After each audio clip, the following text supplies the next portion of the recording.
Poniendo el Evangelio en práctica. Un programa para aprender a amar a Dios sin miedo, con el Padre Manuel Villalobos. Esta homilía llega a ustedes gracias a los misioneros claretianos de la provincia de los Estados Unidos y Canadá. Iniciamos. Muy buenos días, hermanos y hermanas, que domingo a domingo me hacen el favor de acompañarme. Soy Manuel Villalobos Mendoza, hermano, compañero en la fe y encargado de la animación bíblica claretiana de la provincia de Estados Unidos y Canadá. Y como cada domingo es un placer de verdad compartir con ustedes esta experiencia de Dios. Y ya estamos en el domingo 11 de enero del año litúrgico del ciclo A, año 226. Ya llevamos 2 domingos de este nuevo año. ¿Cómo se le están pasando? Espero que sigan caminando, discerniendo lo que Dios tiene para ustedes a través de esta palabra, a través de su palabra. Hoy la Iglesia nos propone reflexionar acerca del bautismo del Señor.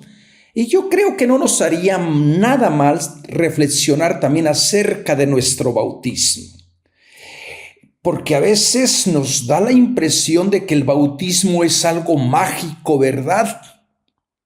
¿Cuántas veces hay que educar a la gente en torno a esta idea del bautismo, que es la responsabilidad de la comunidad, de los padres, de los padrinos, de las madrinas, educar a la gente en la fe? No sucede por arte de magia, los sacramentos no actúan así, es necesario que uno vaya involucrándose. Bueno, así que ya lo saben, este día vamos a estar reflexionando acerca del bautismo de Jesús. El Evangelio está tomado de Mateo, capítulo 13, capítulo 3, versículo 13 al 17. Y aprovecho, si todavía usted no se inscribe en el curso que vamos a ofrecer mañana con el doctor Javier Picasa acerca del Evangelio de Mateo, aprovecho para que lo hagan. Recuerden que toda la semana estaremos reflexionando acerca de este Evangelio. Vayan a www.ibicla.org y ahí van a encontrar toda la información que requieren para inscribirse en el curso, que seguramente será muy, muy bueno y nos ayudará para entender mejor todos los evangelios que vamos a estar escuchando durante el año litúrgico.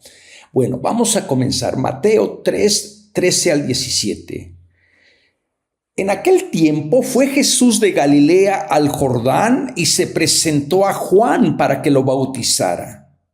Pero Juan intentaba disuadirlo diciéndole: ¿soy yo el que necesita que tú me bautices y tú acudes a mí?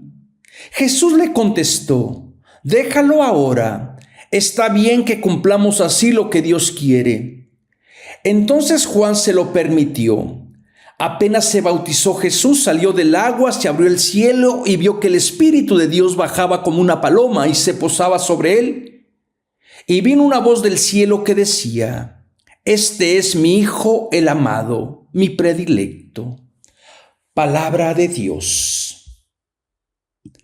Hacemos un silencio para meditar, para poder entender estas palabras y poder discernir qué es lo que el Señor nos quiere decir por medio de su palabra.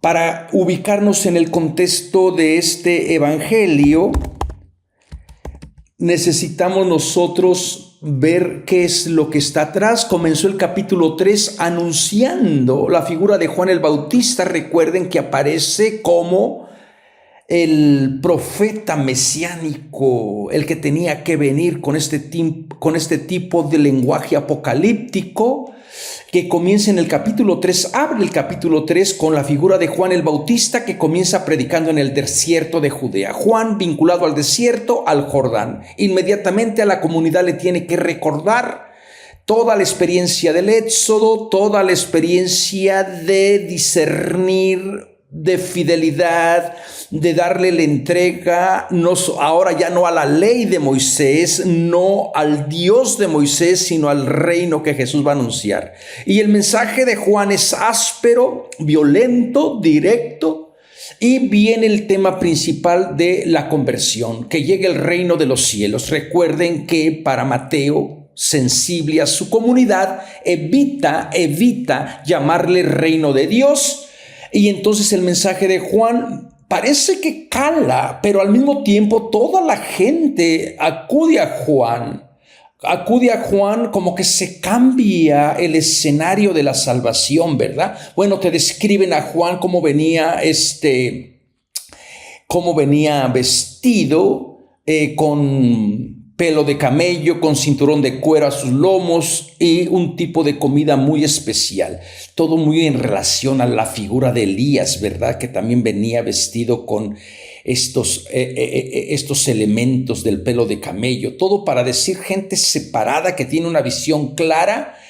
Y luego acude toda Judea, Jordania, y Jerusalén. Ya no es el templo, ya no es la ley, es todo mundo que va a donde Juan. Y Juan comienza a hacer un bautismo que es para confesar sus pecados. Pero el mensaje de Juan parece que tiene éxito y al mismo tiempo parece que Juan no se alegra porque los trata muy mal. Les comienza a decir raza de víboras.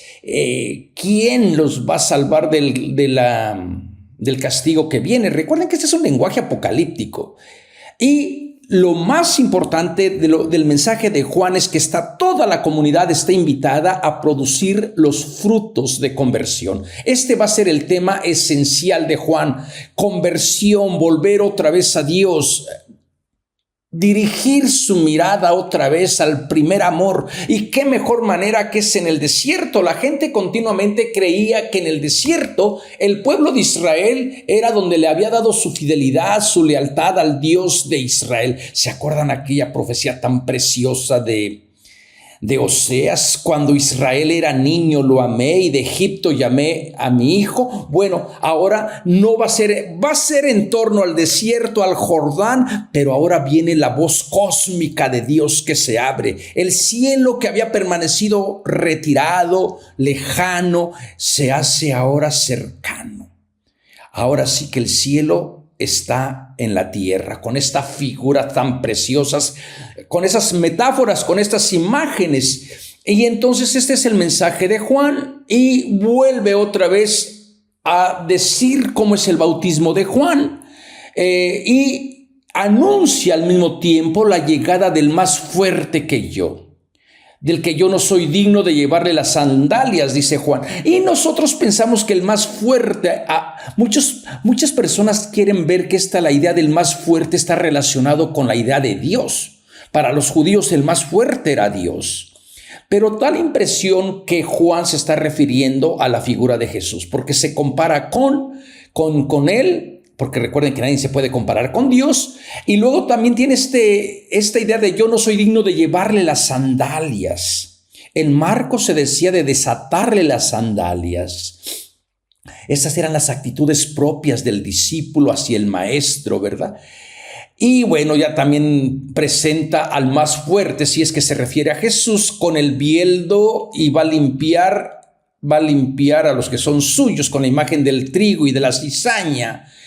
Y es justamente allí donde aparece la figura de Jesús. Jesús también que viene desde el Galilea al Jordán, así como todo mundo, como todos los fariseos, los maestros de la ley. Bueno, en Lucas también son los soldados que van con Juan y todos le preguntan qué debemos de hacer para poder salvarnos. Y la respuesta de Juan siempre es la misma: conviértanse, produzcan los frutos de justicia de verdad.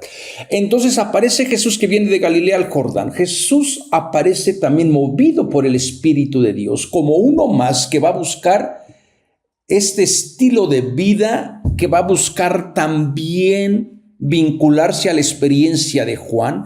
Y este pasaje, créanlo o no, ha causado muchas dificultades porque la gente no se puede imaginar que Jesús sea el que se bautice y que sea bautizado por Juan, cuando debería de ser lo contrario. Juan se debería de bautizar por Jesús, ¿verdad? Entonces, como que a los padres de la iglesia desde el inicio de la historia de la interpretación bíblica, como que vieron estos tipos de incoherencias, es decir, ¿cómo es posible que sea Jesús precisamente el que se someta al bautismo de Juan? Recordemos que el bautismo aquí no tiene las características ni la teología que ahora tiene, ¿no? Históricamente es muy probable que Juan el Bautista comenzara un movimiento de tipo apocalíptico que juntó discípulos.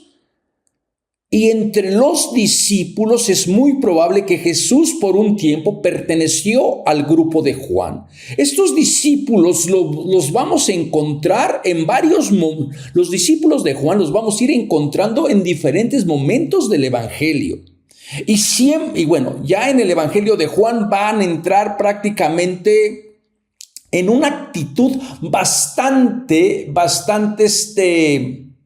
radical para dejar saber que Juan no es el Mesías, que Juan no es la luz, es testigo de la luz. Juan no es el novio, Juan es el amigo del novio. ¿Por qué esta insistencia en el Evangelio de Juan tan dura para separar la función tanto de Juan y de Jesús? Porque es muy probable que históricamente, todavía al final del siglo I, II, existían discípulos de Juan que seguían creyendo que Juan era el Mesías.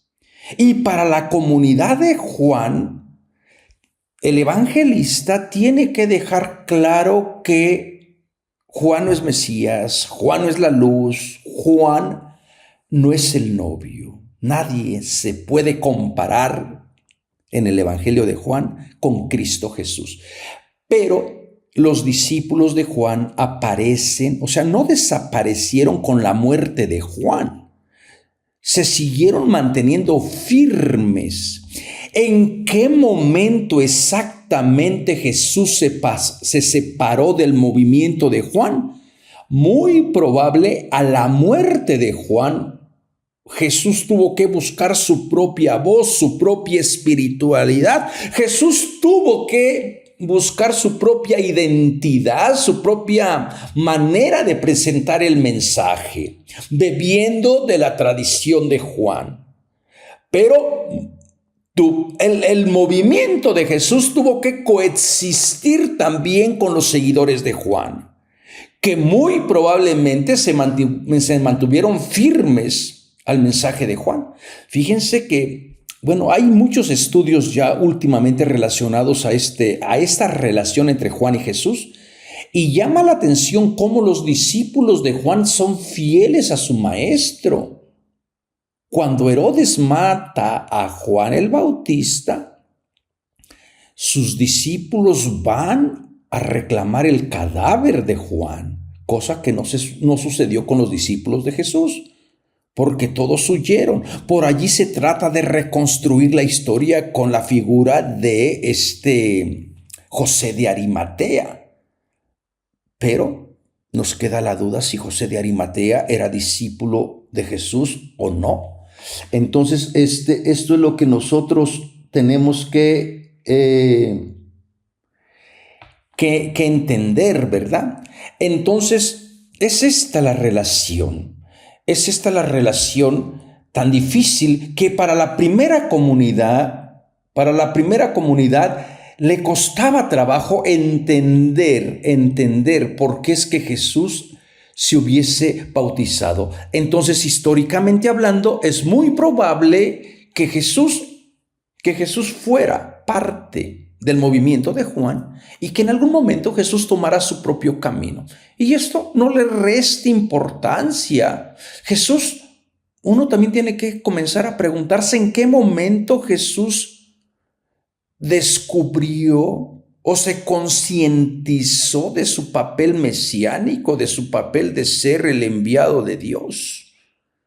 Yo creo que tuvo que ir discerniendo sus dudas, sus miedos, sus temores, y como todos nosotros tuvo que ir madurando su fe. Y esta maduración de fe solamente se llevó o fue posible gracias a la apertura, gracias a estar totalmente abierto al plan de Dios. Y yo creo que esta es una enseñanza muy grande. Así que no se preocupen ni se espanten si Juan bautizó a Jesús o si decimos de que Jesús probablemente era discípulo de Juan, porque estas son hipótesis, estas son maneras que los especialistas tratan de ayudarnos a entender, ¿verdad? Entonces comienza esta primera idea con Jesús que viene desde Galilea y va hacia el Jordán. Recordemos toda esta parte geográficamente juega un papel teológico importante, ¿verdad? Está en un lugar privilegiado.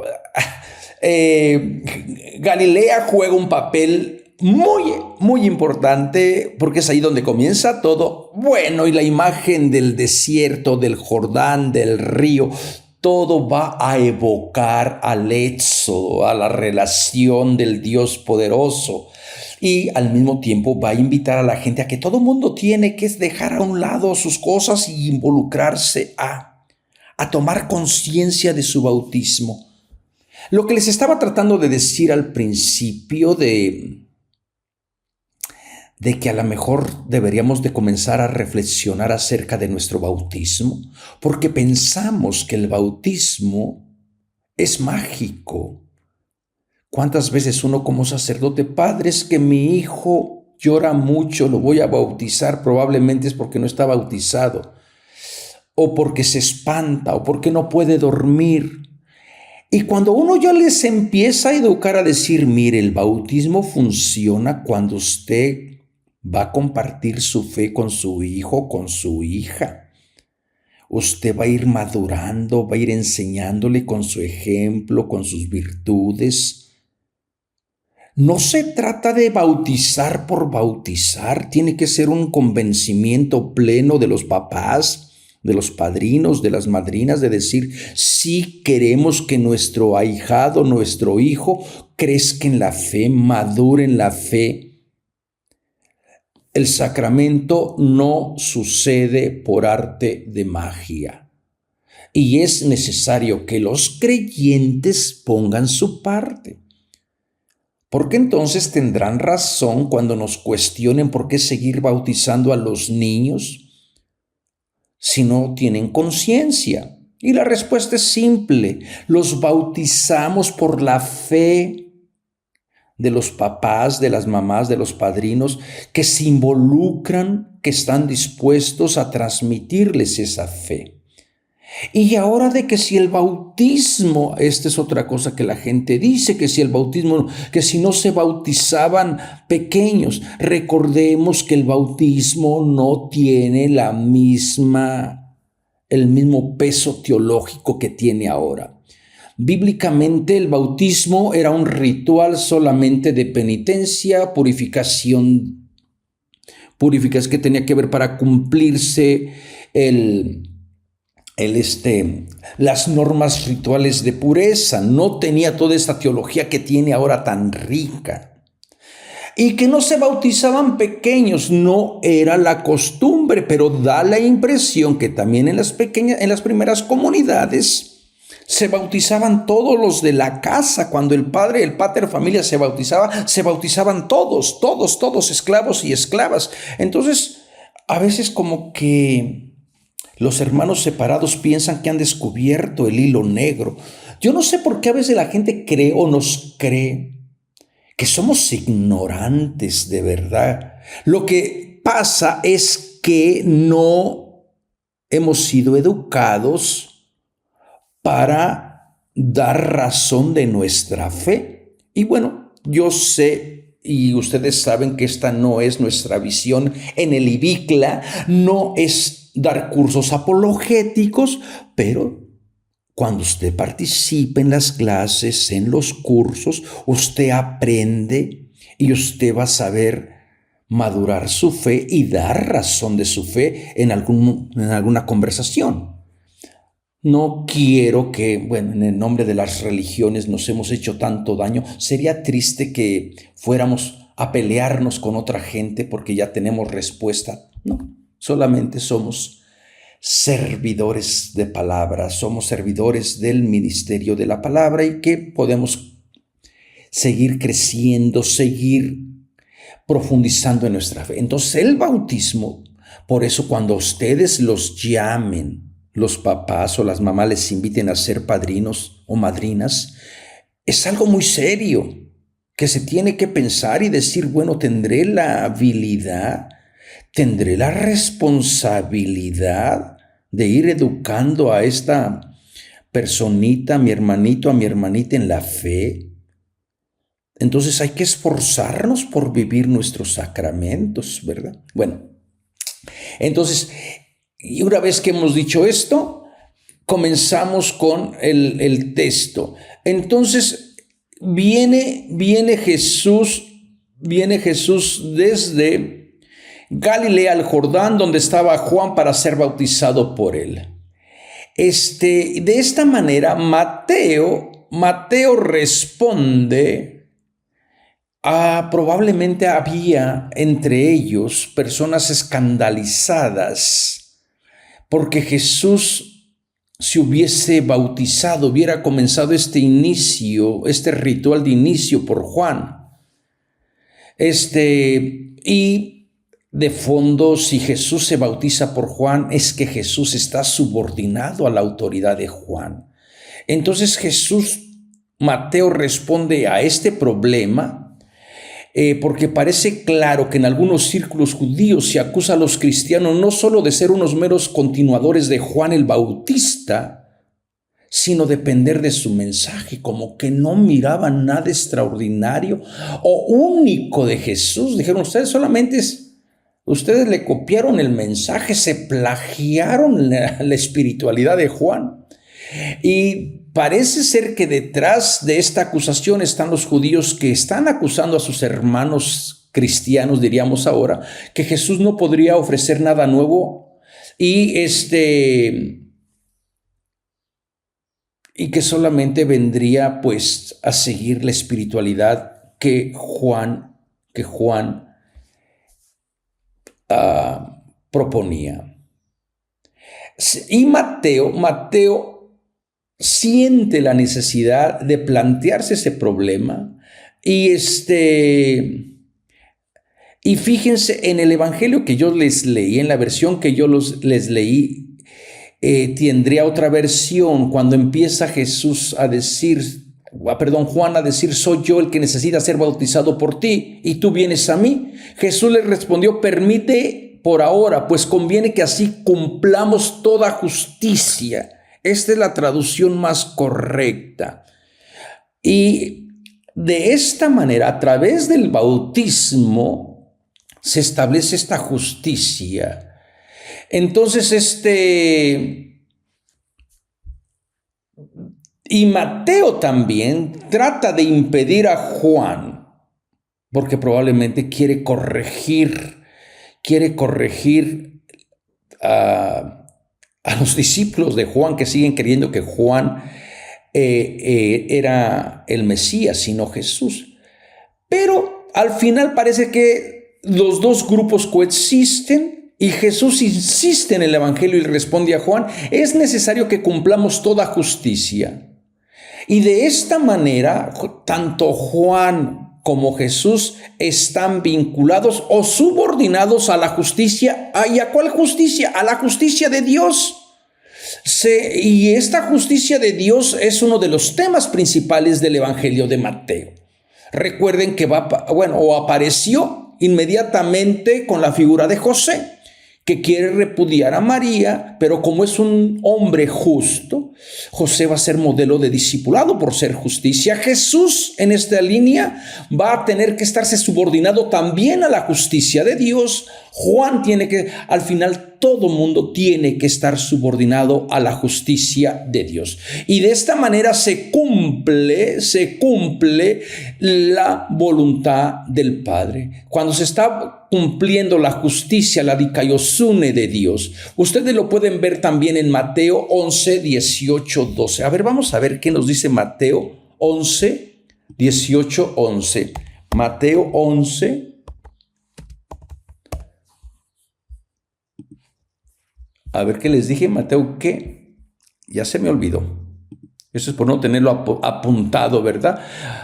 11, 16, 18. Mateo 11, 16, 18. En términos de la justicia, ¿verdad?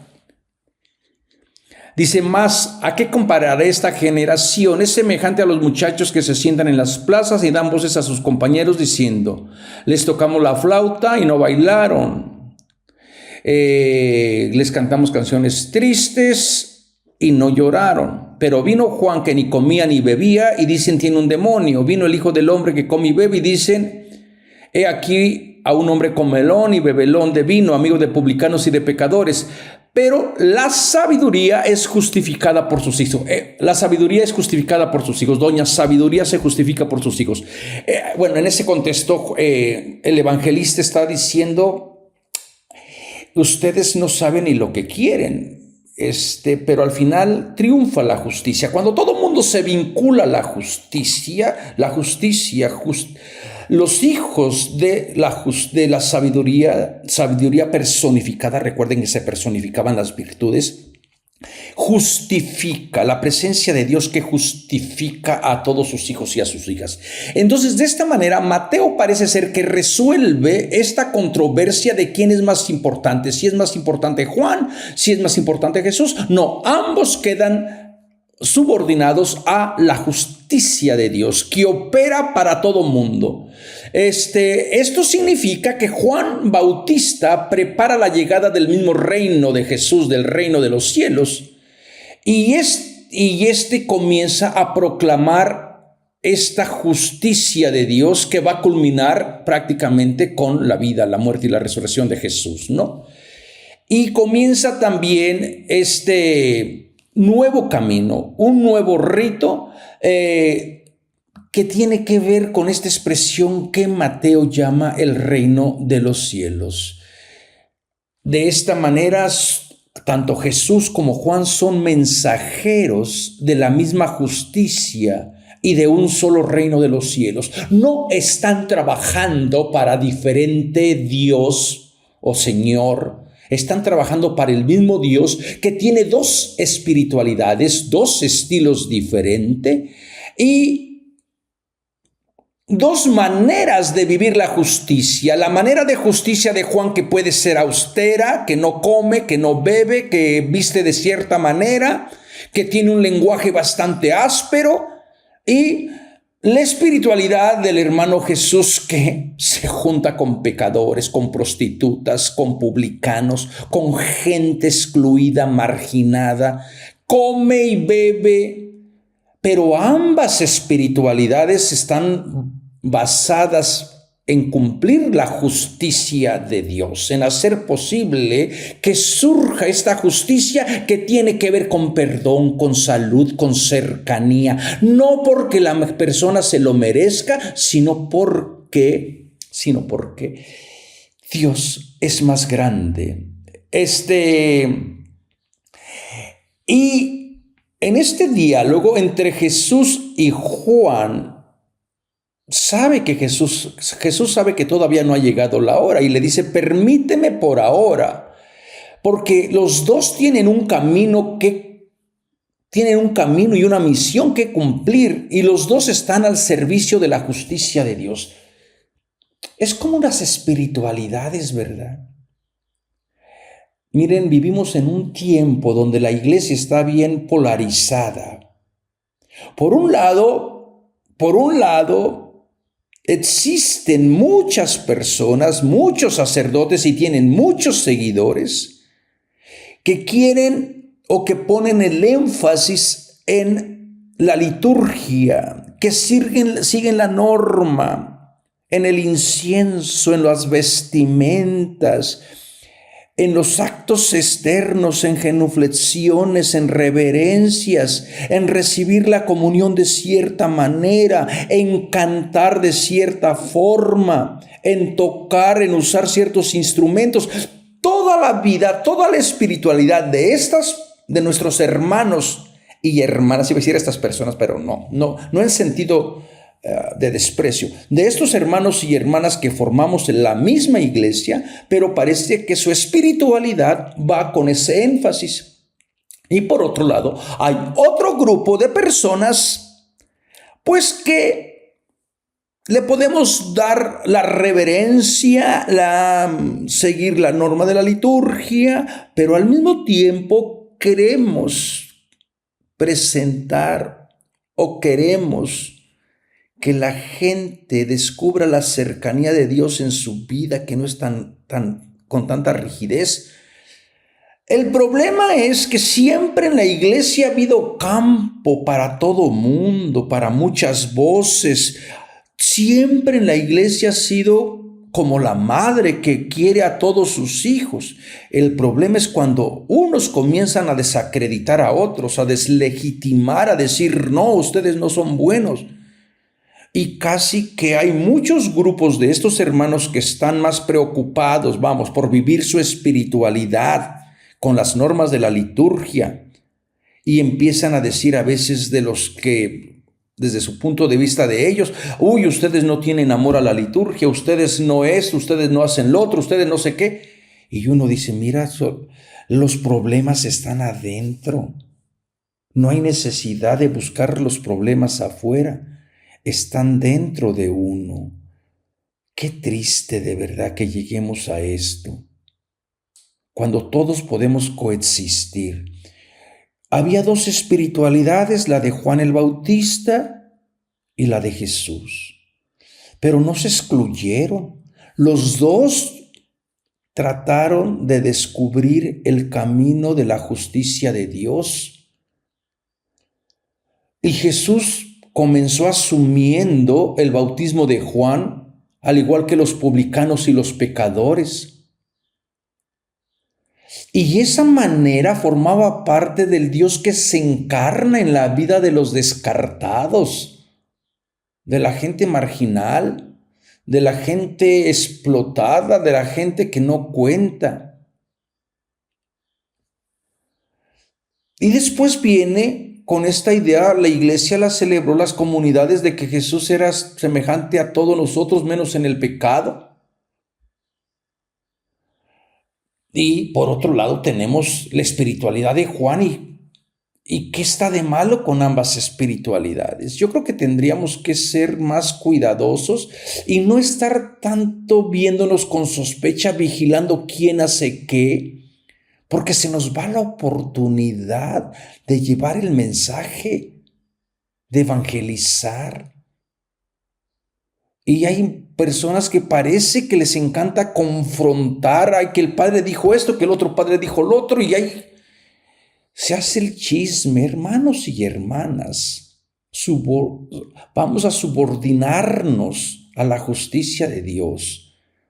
Dejemos que sea la justicia de Dios quien nos vaya mostrando el camino, que nos vaya dando las pausas necesarias para llevar el mensaje a otra gente. Y después de esta experiencia que Mateo tuvo que resolver acerca de si Jesús estaba subordinado a Juan o no, viene la experiencia profunda de Jesús en el bautismo. Y esta experiencia postbautismal de Jesús, que se narra desde el versículo 16 y 17, está tomada del Evangelio de Marcos, del 1:9 al 11. Recuerden que Marcos es la fuente de donde bebe tanto Lucas como Mateo. Pero también parece ser que tiene sus propias peculiaridades, sus propias experiencias del bautismo, ¿verdad? Y lo dice, bautizado ya Jesús. Jesús ya ha sido bautizado, ya entró en este proceso de iniciación, de vivir su propia, de estar subordinado a la justicia de Dios por medio de este rito. Y entonces algo extraordinario sucede. Este rito y experiencia de iniciación ponen a Jesús abierto al plan de Dios. Y comienza con la apertura del rey, la apertura del cielo. Recuerde que estas son imágenes, son metáforas para hablar de la experiencia que Jesús tuvo de este rito de iniciación del bautismo. ¿Cómo poder hablar de Dios, de la experiencia de Dios con un lenguaje limitado? Yo siempre les estoy confrontando. Muchas personas van a tener que utilizar estas imágenes bíblicas para decir esto fue un encuentro verdaderamente profundo, espiritual, en este caso entre Jesús, el Hijo amado, y la figura del Padre. Y lo va a hablar con las imágenes que el pueblo entiende o que la gente de aquella época utilizaba. Mateo habla de la apertura del cielo, que se abrió el cielo. En Marcos 1:10 era un poquito más dramático, diciendo que Jesús vio que los cielos se rasgaban. Solamente en Marcos Jesús ve que los cielos se rasgan. Y porque Marcos tiene otra teología. Acuérdense que a la muerte de Jesús, cuando Jesús muere, el velo del templo se rasgó. Es decir, aquello que impedía el acceso a Dios queda aniquilado. Bueno, ya esto Marcos lo había anunciado con esta rasgadura del cielo que solamente Jesús solamente ve y experimenta, no la comunidad. De esta forma ponía Marcos de relieve la destrucción del velo o la bóveda que separara el mundo superior de Dios y el plano de la tierra, como un acontecimiento que solo Jesús es testigo. En Marcos solamente da la impresión de que solamente Jesús era testigo de cómo el cielo se abre, cómo la cortina del templo se rasga, y para decir, ahora hay libre acceso. Ahora, si queremos ser más cristológicos, hay libre acceso para Dios por medio de Cristo Jesús, por medio de la muerte y la resurrección. Sin embargo, Mateo, en cambio, dice que los cielos se abrieron. Este es un detallito que no podemos dejar a un lado, porque a Mateo le interesa que no solamente Jesús sea el privilegiado de esta idea, de esta apertura de la gracia de Dios, sino que toda la comunidad está invitada a participar. Todos en general tienen ahora acceso, hombres y mujeres, pecadores, no pecadores, los que cumplen la ley de los que no la cumplen, enfermos, sanos, leprosos, no leprosos. Todo mundo tiene acceso a entender que verdaderamente la gracia de Dios está dispuesta, disponible. Si antes se hallaba cerrada la gracia como por un muro de distancia a la cual nadie podía tener acceso, ahora con el bautismo de Jesús ya no hay separación, ya hay una relación íntima, personal, no solamente por Jesús, sino por toda la comunidad. Vean la teología tan importante que hace Mateo, ¿verdad? Nos hace a nosotros también partícipes para decir, si los cielos se abren, no solamente se abre para Jesús, se abre para todo mundo.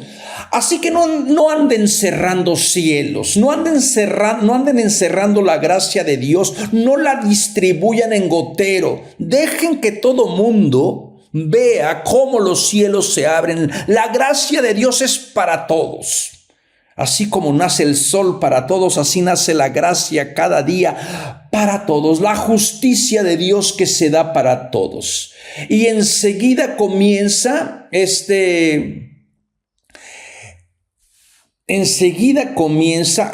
idea de que viene el Espíritu.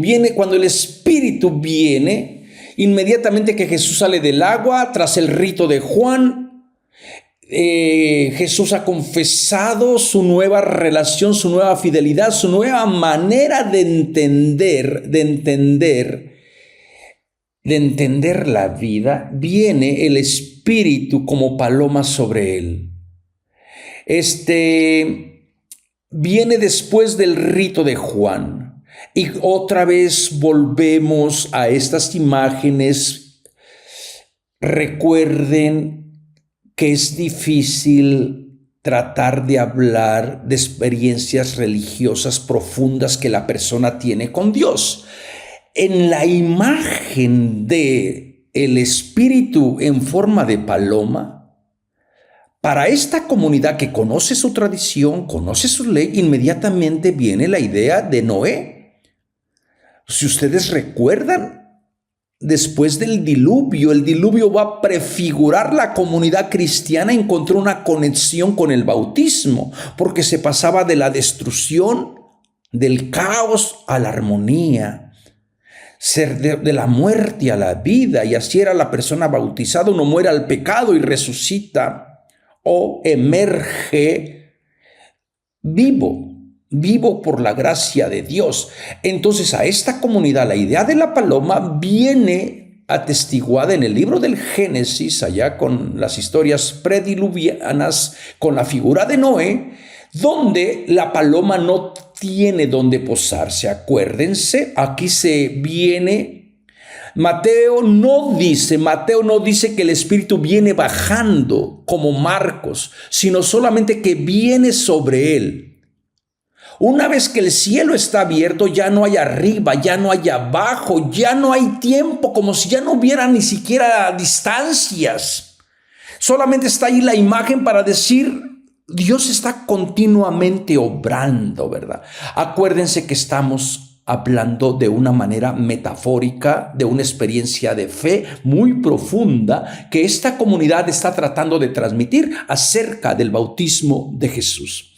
Entonces, con el bautismo, el Espíritu que desciende, que está allí, de alguna manera les hace recordar la historia de Noé con la paloma, pero muy probablemente Mateo vincule, fíjense, en el mundo pagano, en las culturas grecorromana, en las culturas del Medio Oriente, en las religiones del Medio Oriente, en las religiones de Babilonia, de persas, egipcias.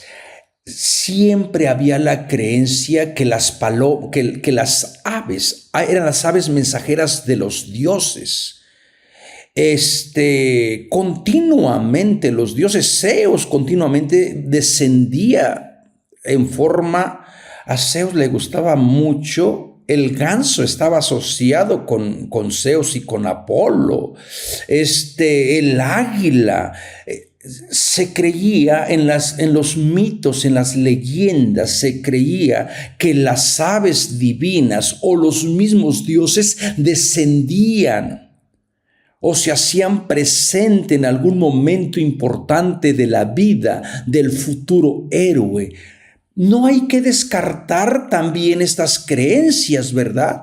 Porque esta era la manera de decir, este futuro héroe o esta persona que desciende el ave que está asociada con la divinidad, la paloma que está asociada con la presencia de Dios, ahora viene a atestiguar, a legitimar al mensajero. Y entonces Dios se hace cercano, Dios se hace presente y aparece la voz del cielo, la voz de todos los tiempos, la voz a la cual nosotros estamos invitados a creerle. Este es mi Hijo el amado, en quien me he complacido. Y con esto también viene a rectificar probablemente la idea errónea de Juan. No es a Juan. Bueno, muchos judíos también estaban acusando a los cristianos de que se habían robado esta teología del sacrificio, de la queda que se llama de Isaac. Ustedes recuerdan cuando Abraham va a sacrificar a Isaac. El ángel del Señor se le aparece y le dice a Abraham: toma a tu hijo amado. Isaac era el hijo amado. Y la comunidad cristiana va a poner el énfasis para decir: no Isaac, no Juan, sino Jesús es el Hijo amado, el complacido, el que hace la voluntad.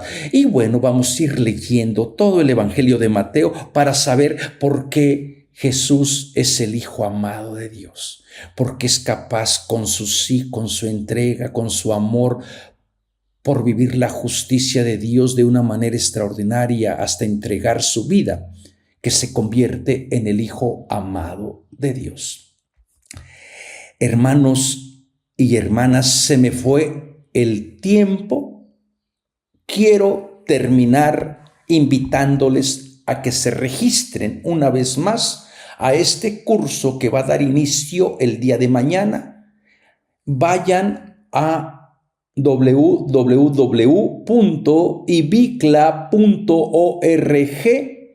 y regístrense a este curso del Evangelio de Mateo con el profesor Javier Picasa.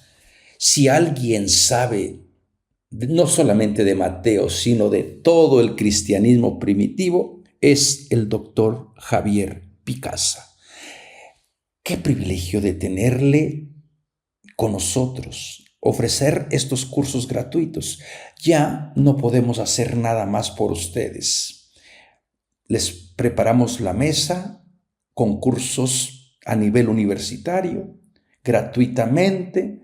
Solamente queda que ustedes tomen oportunidad de este curso. Nos vemos el día de mañana. Que Dios les guarde, que Dios les bendiga y que Dios siempre se muestre en sus momentos difíciles con amor, con caridad y con justicia.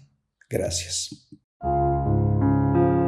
Este programa fue presentado por los misioneros claretianos de la provincia de Estados Unidos y Canadá, una congregación católica romana global de sacerdotes y hermanos que atiende las necesidades religiosas y pastorales de las comunidades vulnerables.